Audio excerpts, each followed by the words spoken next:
नमस्कार. मी भाऊ तोरसेकर. तुम्ही बघत आहात प्रतिपक्ष. मित्रांनो, 4 तारीखला महाराष्ट्र विधानसभा निवडणुकीच्या उमेदवारांनी ज्यांनी ज्यांनी अर्ज भरलेत, काहीतरी 11,000 वगैरे काहीतरी होता आकडा, मी बघितला होता.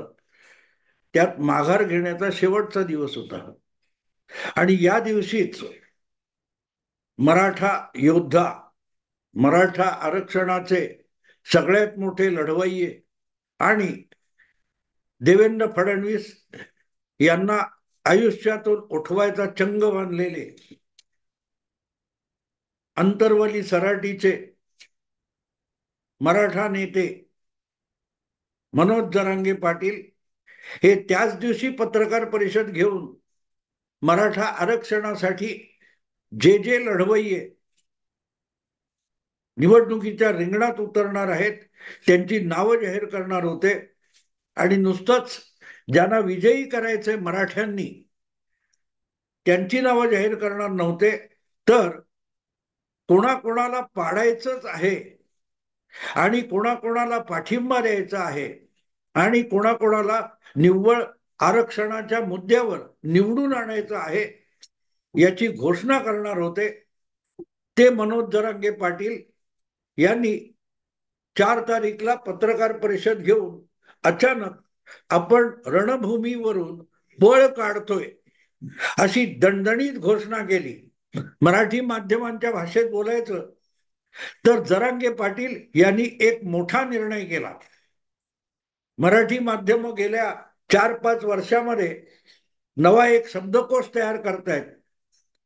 कुठलंही काहीही कोणीही घोषित केलं की मोठा निर्णय घेतला, मोठा निर्णय घेणार, अशी एक शब्दावली गेल्या 4-5 वर्षामध्ये, म्हणजे उद्धव ठाकरे यांचं सरकार स्थापन झाल्यापासून ते विसर्जित झाल्यापासून नियमितपणे मोठा निर्णय हा एक शब्द मराठी भाषेमध्ये प्रस्थापित झालेला आहे.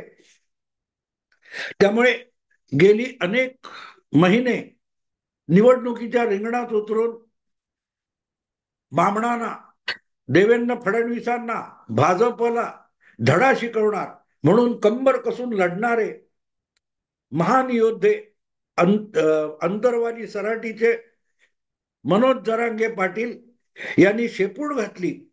हाच एक मोठा निर्णय 4 नोव्हेंबरला झालेला आहे आणि त्यामुळे अनेक जण चकित झाले. मी आता हे बोलतोय तेव्हा दिल्लीत आहे आणि दिल्लीतून उद्या मी मुंबईला जाणार आहे.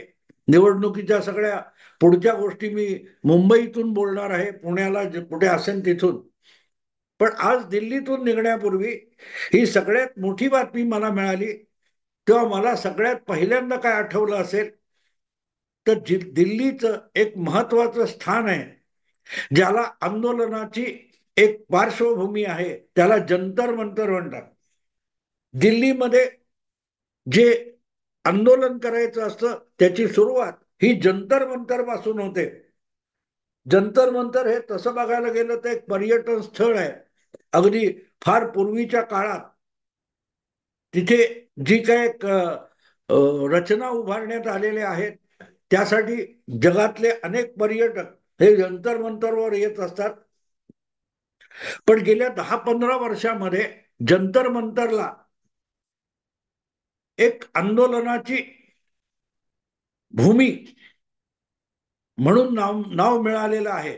तुम्हाला आठवत असेल तर लोकपाल आंदोलनाचा पाया किंवा काय ती कोनशिला या जंतर मंतरवर बसवण्यात आली होती.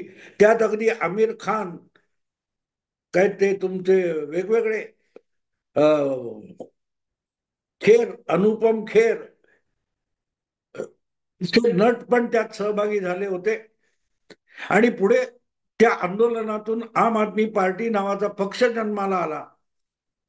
महाराष्ट्रामध्ये उपोषण करून थकलेले अण्णा हजारे हे राष्ट्रीय पातळीवरचे एक महान क्रांतिकारक हे त्या जंतर मंतर पासून झाले. त्यामुळे जंतरवाली सराटी, अंतरवाली सराटी, जंतर मंतरवाली सराटी या नावांमध्ये एक साम्य आहे. आणि मला ज्या प्रकारे गेल्या वर्षभरामध्ये मनोज जरांगे पाटील यांचा एक लहान महाराष्ट्रातला योद्धा नेता म्हणून उदय झाला, तेव्हापासून अण्णा हजारे, लोकपाल आंदोलन, केजरीवाल वगैरे आठवत होते. मी वारंवार त्याचा संदर्भ देत होतो. वारंवार उपोषण करायचं, ते मागे घ्यायचं, आंदोलन टोकाला न्यायचे, इशारे द्यायचे, हे सगळं मनोज जरांगे पाटील करत होते. तेव्हा मी वारंवार आठवण करून देत होतो की महाराष्ट्राला अण्णा हजारे, नवा अण्णा हजारे मिळालेला आहे. कारण अण्णा हजारे हे हल्ली म्हणजे आम आदमी पार्टीचं जे काही झालं त्यानंतर अण्णा हजारे थंडावलेले आहेत. आणि अण्णा हजारे थंडावल्यामुळे त्यांच्या राळेगण सिद्धी गावामध्ये नित्य नेमाने चुली पेटू लागलेले आहे.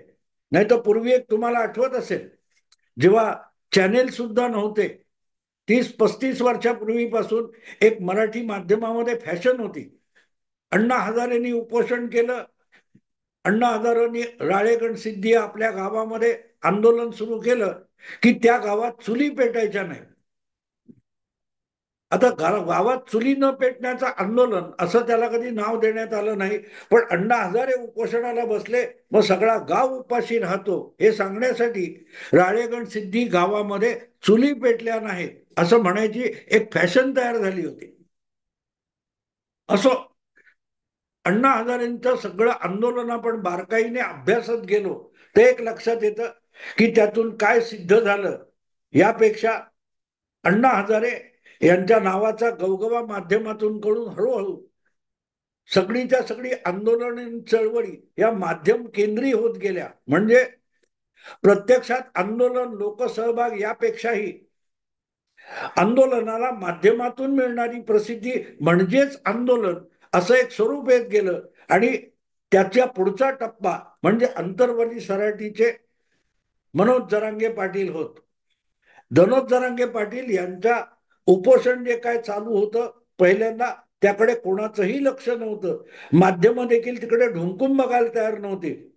पण वर्षभरापूर्वी कधीतरी अचानक तिथे मनोज जरांगे पाटील यांची प्रकृती बिघडली म्हणून सरकारी यंत्रणेने, तिथले जिल्हाधिकारी वगैरे, पोलीस यंत्रणा यांनी त्यांना वैद्यकीय तपासणीसाठी ताब्यात घ्यायचं ठरवलं. आणि त्यातून दगडफेक, हाणामारी, लाठीमार वगैरे वगैरे झाला. आणि तेव्हापासून जरांगे पाटील जे काय प्रकाश झोतामध्ये आले ते उपोषण धरतायत, उपोषण सोडतायत आणि आंदोलन चालूच आहे. बरं, आंदोलन कशासाठी आहे हे खुद्द मनोज जरांगे पाटील यांना सुद्धा माहिती नाहीये. कारण त्यांनी केलेल्या मागण्या सरकारने काही प्रमाणात मान्य करायच्या, मग जरांगे पाटील आपल्या मागण्या बदलून नव्या मागण्या पुढे करणार आणि आंदोलन परत सुरू करणार, परत उपोषण करण्याचे इशारे देणार, परत उपोषण सुरू करणार आणि परत अचानक उपोषण मागे घेणार. अचानक एक दिवस उपोषण सोडून जरांगे पाटील थेट उपमुख्यमंत्री देवेंद्र फडणवीस यांच्या सागर या सरकारी बंगल्यावर येऊन धडकणार आणि मला गोळ्या घाला इथपर्यंत आव्हान देणार आणि पुढच्या गावात जाऊन रात्रीचा मुक्काम करणार आणि पहाटे उठून परत आपल्या गावात म्हणजे अंतर्वली सराटीमध्ये येणार. हा सगळा तमाशा आपण बघत आलो. खरं तर 5-7 वर्षापूर्वी या प्रकारेच मराठा आरक्षणाचं एक मुद्दा घेऊन ठोक मोर्चा, मूक मोर्चा असे अनेक मोर्चे मराठ्यांचे निघाले आणि त्यातूनच देवेंद्र फडणवीस यांच्या काळामध्ये मराठा आरक्षणाची हालचाल सुरू झाली. आधीच्या अनेक मराठा मुख्यमंत्र्यांनी सुद्धा आणि मराठ्यांचं नेतृत्व असलेल्या सरकारने सुद्धा जे आरक्षण मराठ्यांना सातत्याने नाकारलं होतं, किंबहुना शरद पवार यांच्यासारख्या अत्यंत स्ट्रॉंग मराठा, बलशाली मराठा नेत्याने मराठ्यांना आरक्षण देताच येणार नाही अशी टोकाची भूमिकाही घेऊन टाकली होती. तेव्हा सगळे मराठे हे कुंभकर्णाला लाजवेल इतके झोपलेले होते. आणि अचानक देवेंद्र फडणवीस हे मुख्यमंत्री झाल्यानंतर या सगळ्या मराठ्यांना आरक्षणाची आठवण आली आणि जरांगे पाटील यांच्या उपोषणातून एक त्या आंदोलनाने पेट घेतला. आणि पेट घेतला म्हणजे तो अर्थातच माध्यमात घेतलेला होता, त्यामुळे बाकी सगळं काही जग व्यवस्थित चालू होतं. फक्त आंदोलन पेटलं वगैरे अशी भाषा माध्यमातून चालू होती. आणि म्हणून मी वारंवार सांगत होतो की या आंदोलनाच्या मागे वेगवेगळ्या राजकीय शक्ती घुसलेल्या आहेत. आपले आपले अजेंडे घेऊन जरांगे पाटील यांचा वापर चालू आहे. तुम्हाला आठवत असेल तर खुद्द शरद पवार सुद्धा अचानक एक दिवशी अंतरवली सराटीमध्ये जाऊन पोहोचले आणि त्यांनाही काळे झेंडे दाखवले गेले, त्यांच्या विरोधात घोषणा झाल्या होत्या. पण त्यांच्या हाती आपल्या माईक देऊन जरांगे पाटील यांनी, साहेब म्हणजे केवढी प्रचंड ऊर्जा आहे, साक्षात सूर्य आपल्याला सापडलाय, अशा पद्धतीत जरांगे पाटील यांनी शरद पवारांचं स्वागत केलं होतं. आणि त्यामुळे लपून राहिलं नाही की शरद पवारांच्याच प्रेरणेने हे मराठा आंदोलन सुरू झालं आणि ते निवडणुकीच्या निमित्ताने पेटवलं गेलं. अगदी अलीकडल्या काळात लोकसभा निवडणुकीपूर्वी सुद्धा प्रत्येक मतदारसंघात 200-200, 300-300 उमेदवार लोकसभेला उभे करायचे, असा एक पवित्रा जरांगे पाटील यांनी घेतला होता. पण त्यातली व्यवहार्यता लक्षात घेतल्यानंतर त्यांनी एकाही ठिकाणी मराठा आरक्षण मागणारा मराठा उमेदवार उभा केला नाही. लोकसभा निवडणूक संपली आणि त्यामध्ये अनपेक्षितरित्या जे काही निकाल आले, थोड्याफार फरकाने महाविकास आघाडीला यश मिळालं आणि आपोआपच त्यामध्ये जरांगे पाटील यांच्या प्रेरणा आणि शक्तीचा शोध घेतला गेला. त्यामुळे जरांगे पाटील परत एकदा फुशारले आणि विधानसभा निवडणुकीत सगळ्या 288 जागी सत्तेत बसलेल्या महायुतीला धडा शिकवणं आणि फडणवीस यांना राजकारणातून संपवणं यासाठी कंबर कसून उभे राहिले. आणि अर्ज मागे घेण्याच्या शेवटच्या दिवशी त्यांनी स्वतःच निवडणुकीच्या आखाड्यातून मराठा आंदोलनाची माघार घोषित केली. हे सगळं होणार याविषयी माझ्या मनात शंका नव्हती. याचं कारण तुम्ही वर्षभरात माझे जरांगे पाटील त्यांचं मराठा आरक्षण आंदोलन मागण्या या सगळ्याचा आढावा घेणारे जे वेगवेगळे व्हिडिओ आहेत ते पुन्हा एकदा बारकाईने अभ्यासून बघा, तपासून बघा, ऐकून बघा. मी या आंदोलनामध्ये मराठ्यांचा सहभाग नाही, आणि झालंच तर मनोज जरांगे पाटील यांच्या आंदोलनातून मराठा समाजाचं नुकसान होईल हे मी सातत्याने सांगत आलो. कारण मनोज जरांगे यांच्या आडोशाने जे काय राजकारण फडणवीसांच्या विरोधात खेळलं जात होतं, त्यामुळे आपोआपच एकूणच मराठी समाजाच्या वेगवेगळ्या घटकामध्ये जे बिगर मराठा समाज घटक आहेत, जातीपाती आहेत, त्यामध्ये मराठ्यांच्या विरुद्ध विष कालवलं जाते. यशवंतराव चव्हाणांनी 1960 सालानंतर म्हणजे संयुक्त महाराष्ट्राची स्थापना झाल्यापासून जी मराठी समाजाची एक विळी निर्माण केली होती, ज्यामध्ये मध्यवर्ती घटक मराठा होता आणि मराठा हा सगळ्यांना सांभाळून घेत, विविध लहान मोठ्या समाज घटकांना आपल्या सोबत घेत मराठी राज्य महाराष्ट्रात राबवणार अशी जी परिस्थिती निर्माण केली होती, त्याचं वाटोळ हळूहळू करत शरद पवारांनी केलं होतं आणि जरांगे पाटील यांनी त्याच्यावर कळस चढवला असं म्हणता येईल.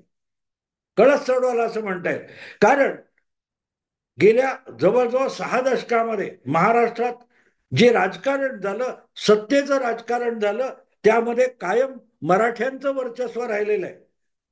वसंतराव नाईक यांच्यासारखा बिगर मराठा दीर्घकाळ मुख्यमंत्री होता, पण तरीही संपूर्ण सत्तेवर मराठ्यांचा प्रभाव होता हे लपून राहिलं नाही.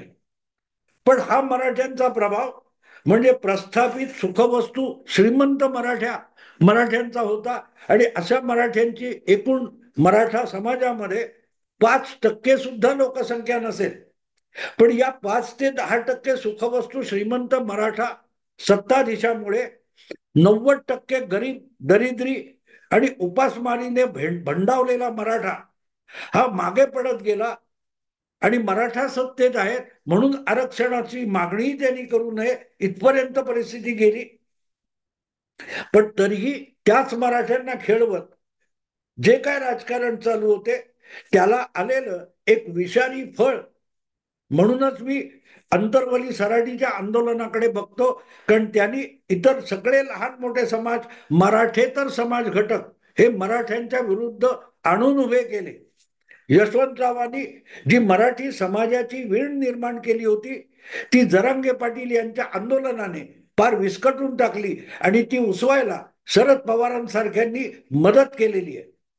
आणि हे व्हायचं होतं. आता जे जरांगे पाटील बोलतात तेच तेच तेच मी परत परत माझ्या व्हिडिओतून सांगत होतो की फक्त मराठ्यांच्या ताकदीवर निवडणुका जिंकता येणार नाहीत. मराठा हा मराठी समाजातला महाराष्ट्रातला सगळ्यात मोठा मतदार घटक आहे. पण उरलेले सगळे समाज, लहान सहान जाती, मध्यम जाती एकत्र आल्या तर मराठ्यांपेक्षा त्यांची लोकसंख्या जास्ती आहे, मतदार संख्या जास्त आहे आणि या सगळ्या बिगर मराठा जाती एकजूट झाल्या तर मराठ्यांनी आजवर महाराष्ट्राच्या राजकारणात जे वर्चस्व ठेवलेलं आहे ते धुळीस मिळवलं जाईल याचे इशारे मी वारंवार देत होतो. आज निवडणुकीतून माघार घेताना जरांगे पाटील यांनी नेमका तोच मुद्दा सांगितलाय की फक्त मराठ्यांच्या बळावर आणि मतांवर निवडणुका जिंकता येणार नाहीत. मग हा सगळा तमाशा गेले वर्षभर कशासाठी चालला होता, कोणाच्या इशाऱ्यावर चालला होता, याचा जेव्हा आपण शोध घेतो तेव्हा एक गोष्ट लक्षात येते की हा सगळा महाराष्ट्रातले जे अतरंगे पाटील आहेत, ज्यांनी महाराष्ट्राच्या राजकारणात 6 दशकापासून अतरंगी उचापती करून, कुरापती करून सगळा विस्फोट करून टाकलेला आहे, त्याच नेत्याच्या, जाणत्या नेत्याच्या इशाऱ्यावर आणि तालावर मनोज जरांगे पाटील नाचत होते. आणि त्याचा दुष्परिणाम आता मराठा नेत्यांच्या, मराठा राजकारण्यांच्या नशिबी आलेला आहे. आणि म्हणून जरांगे पाटील यांचं आंदोलन अपयशी होणार, पण त्यातून मराठा समाजाचं जे खच्चीकरण होणार ते दुर्दैवी असेल. कारण एखाद्या राज्याच्या लोकसंख्येमध्ये जो सगळ्यात मोठा समाज घटक असतो तो एकजूट आणि सामर्थ्यशाली असण्यावरच त्या राज्याचं आणि तिथल्या समाजाचं पुरुषार्थ अवलंबून असतो. म्हणून मराठ्यांचं खच्चीकरण, मराठ्यांचं हतवलता, मराठ्यांचं वैफल्य म्हणजे महाराष्ट्राचं अपयश असेल हे माझं ठाम मत आहे.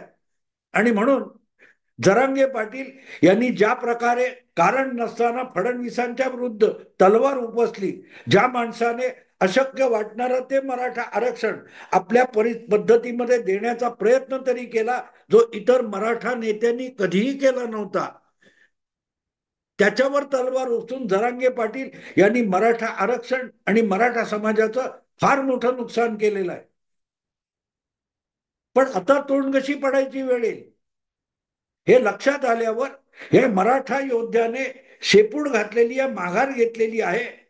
कारण उद्या निकालानंतर जेव्हा मराठा राजकारण मागे पडेल तेव्हा जरांगे पाटलांना विचारला जाईल. मला एक माझ्या कॉलेजच्या काळात ऐकलेला किस्सा फार आठवतो. एक माणूस कोणतरी बुडत होता आणि किनाऱ्यावर उभे असलेले लोक बचाव बचाव, कोणीतरी त्याला वाचवा म्हणून ओरडाओरडा करत होते. अशा वेळेला एक इसम पाण्यात उडी घेतो आणि पोहत पोहत त्या बुडणाऱ्या माणसापर्यंत जातो, त्याला सुखरूप बाहेर काढून आणतो आणि मग त्या वाचवणाऱ्याचा सत्कार केला जातो.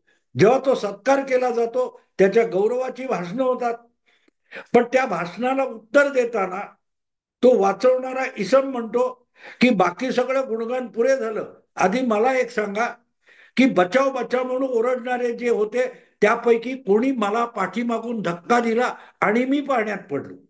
म्हणजे आपण पाण्यात पडलो यासाठी आपला गौरव होतोय, यापेक्षाही त्याला एक कळत नव्हतं की आपण यात पडलो कसे. जरांगे पाटील यांची अवस्था तशी आहे. जरांगे पाटलांना या आंदोलनात ढकललं गेलं, नेतृत्वाची क्षमता नसताना माध्यमातून त्यांचा उदो उदो करण्यात आला आणि आज अशी परिस्थिती आली आहे की उद्या जी वावटळ उठेल त्या वावटळीला सामोरं जाण्याची हिंमत त्यांच्यामध्ये नाहीये. आणि म्हणून त्यांनी पळ काढला, कारण आंदोलन करता करता ते राजकारण कधी करायला लागले आणि मराठ्यांच्या आरक्षणामध्ये दलित मुस्लिमांना सोबत घेण्यापर्यंत त्यांची मजल का गेली याचं उत्तर सुद्धा जरांगे पाटील यांच्याकडे नाहीये. पण जरांगे पाटील यांना तोंडघशी पाडणारा जो कोण असेल तर त्याचं नाव मी सांगायची गरज नाही, अतरंगे पाटील म्हटल्यानंतर तुम्हाला कळलं पाहिजे. आणि त्यामुळेच अगदी अण्णा हजारेंचं लोकपाल आंदोलनात झालं, ते झालं होतं जंतर मंतरवाली सराटी, आणि ही आहे अंतरवाली सराटी. परिस्थिती दोन्हीकडे सारखी आहे. आता एकदा निवडणुका संपल्या की मनोज जरांगे पाटील कुठे आहेत आणि मराठा आरक्षणाची अवस्था काय आहे हे सुद्धा भिंग घेऊन शोधावं लागेल. तुम्हाला आठवत असेल तर ह्या आंदोलनाची सुरुवात झाल्यानंतर मी पहिला व्हिडिओ केला होता, तेव्हा मराठा आरक्षणाचा गिरणी संप होऊ देऊ नका असा इशारा मी दिलेला होता. आणि आज नेमकी त्या गिरणी संपातल्या गिरणी कामगाराची दुर्दशा झाली होती, तशी मराठा आरक्षण या विषयाची दुर्दशा झाली आहे याची मी मुद्दाम आठवण करून देतो. हे होणार होतं, हे दिसत होतं.